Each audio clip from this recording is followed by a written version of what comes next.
Well, I approach writing from 2 points. Sometimes you can say, I was pleased to see an interview one time. I repeat myself or correct myself. Didn't see the interview, I heard it. And they interviewed a couple of writers. One was Paul Simon, who I think is one of my favorite writers. The other one was James Taylor, and I forget who else was there. It might have been Billy Joel or somebody else. But they were asking him, they said, well, how long does it take you to write a song? And I was relieved to hear that. They all said that sometimes it takes 10 years to write one song. That a little bit of the song is running around, bouncing off inside your head. You don't try to force it. However, I've had songs that were finished from beginning to end in an hour, both words and music. And that's because that idea is spontaneous and you go with it, and it just happens once in a while. You catch, you know, lightning in a bottle, and it's just the way it works sometimes. I think it was James Taylor who said that he used to step up to the microphone, I don't recall what song, when he was doing his sound check, and his sound man said to him, what is that you're playing? He goes, I don't know, I just do that every time. He said, well, you should turn that into a song, and I believe it's one of his more famous songs that he wound up, you know, writing it. But they all said the same thing, and I write from, a lot of times I'll analyze a song and I won't let it go until I like it. And you write songs, I mean, I can play 6, 7 hours of my own music. I mean, I've been writing for 40 years, but only certain songs make it forward. You know, you look back and you realize, okay, that was okay, but that wasn't good enough to move into the future. So right now I'm currently doing a new CD, which I think has probably got some of my best writing on it, only because I am happy with how everything came out, all the cadences, all the resolves, the way music works. The problem is I now have more songs that I think are better than those, but that's okay. That was always to be. I had a record executive tell me he didn't understand the song, which was very scary. I mean, one of the lines in the song is, sun was rising down in Memphis, spread the news. Now, Sun Records was in Memphis, but there's all kinds of innuendos about my roots growing up. And this man who was in the record business stood across from me and said, that song don't make sense. I'm like, okay, and you're in the record business. All right, buddy. And it was called Silhouette Man, and it's one of the digital recorded with the man. It is on my CD.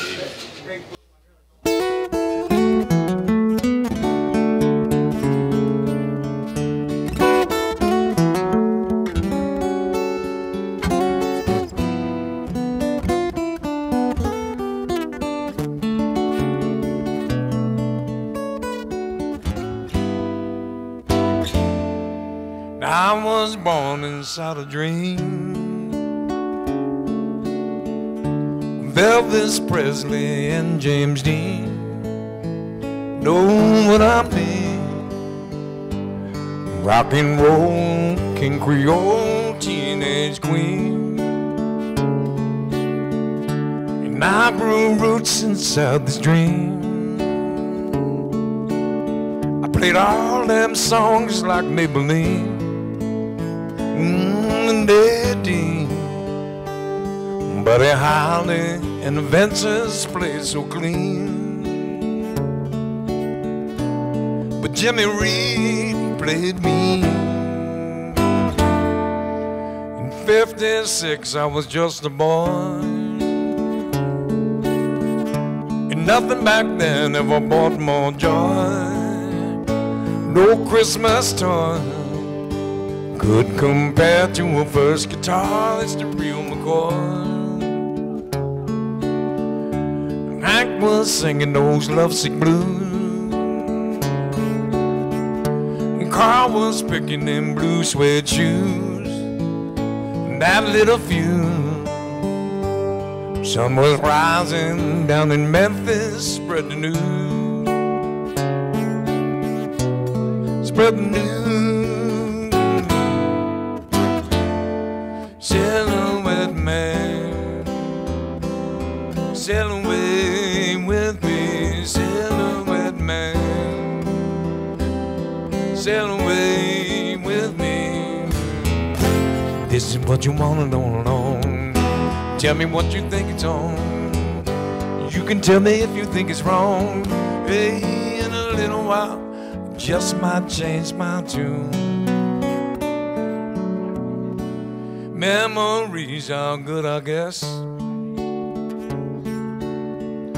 But time moves on and we all progress, doing our best.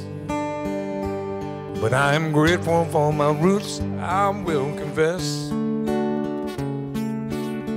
When I'm all dressed up, no place to stay,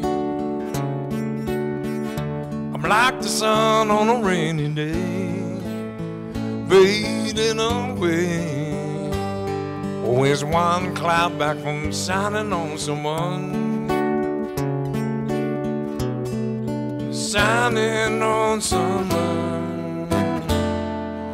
Silhouette man, sail away with me, silhouette man, sail away with me. This is what you wanna know alone. You can come on, listen to the song. You can tell me if you think it's wrong. Hey, in a little while, I just might change my tune.